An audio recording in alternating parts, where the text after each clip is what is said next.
Senator McCain, thank you for joining us.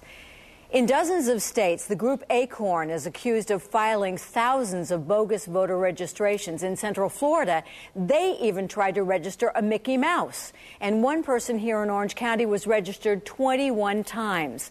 Now, Senator Obama served Acorn and its associates as an attorney on voter registration and on cases involving subprime mortgages, which led to our current financial crisis.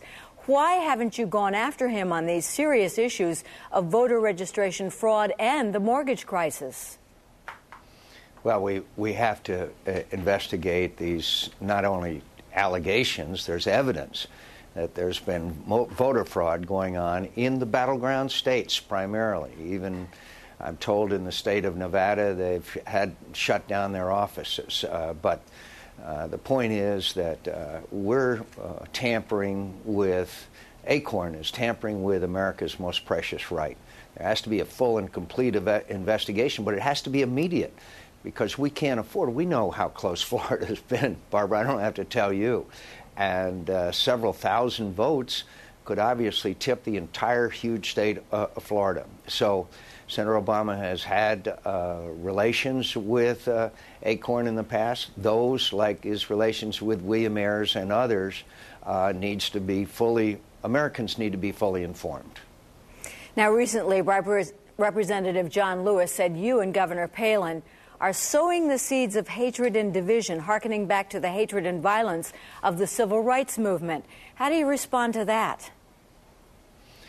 Barbara, I've been a great admirer of Congressman Lewis. I've even written about him. It's the most outrageous and disgraceful thing that I've seen in American politics. To connect Sarah Palin and I to a church bombing some way in the same breath that killed 4 young children is outrageous and unacceptable. I'm bitterly disappointed in Congressman Lewis, but I'm very most disappointed in Senator Obama, who has refused to personally repudiate that. You know that there have been statements made which I've had to repudiate by certain GOP operatives or apparatchiks. Congressman Lewis is one of the most respected and admired men in America.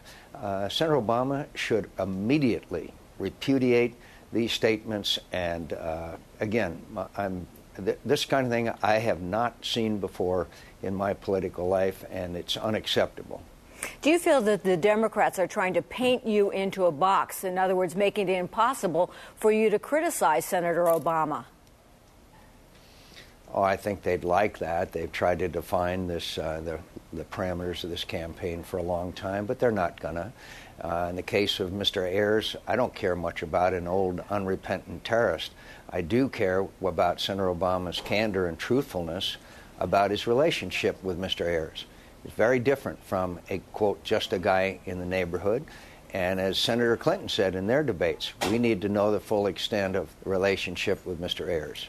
Now, you are lagging double digits behind Senator Obama, and some pundits say no candidate has been able to make up that kind of a gap. What are you going to do to change that course?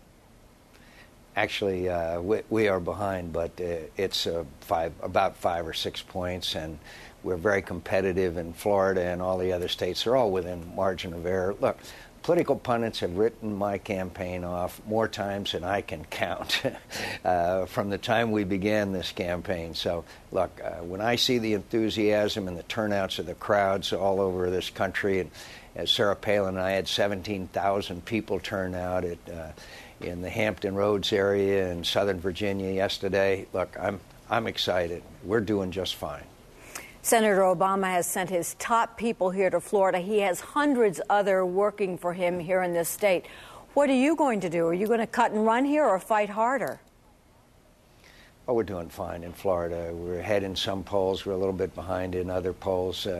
We've got thousands of volunteers out. We've also got a paid operation on the ground. I expect Florida to be tight, but I'm confident we're going to win it. Not a doubt in my mind. Thank you, Senator McCain.